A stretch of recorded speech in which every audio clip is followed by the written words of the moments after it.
After 2.5 minutes of uninterrupted chain attacks, the farm returned to its former warmth. It's just that I have never seen such a crazy flock of dry rice sheep and sheep before.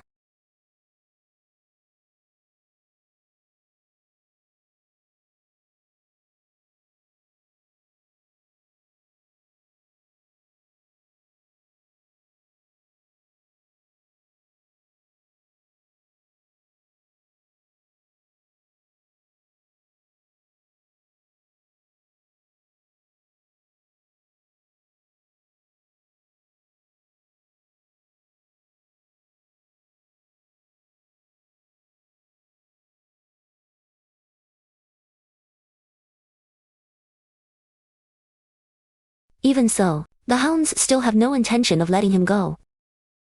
But then, just play them around.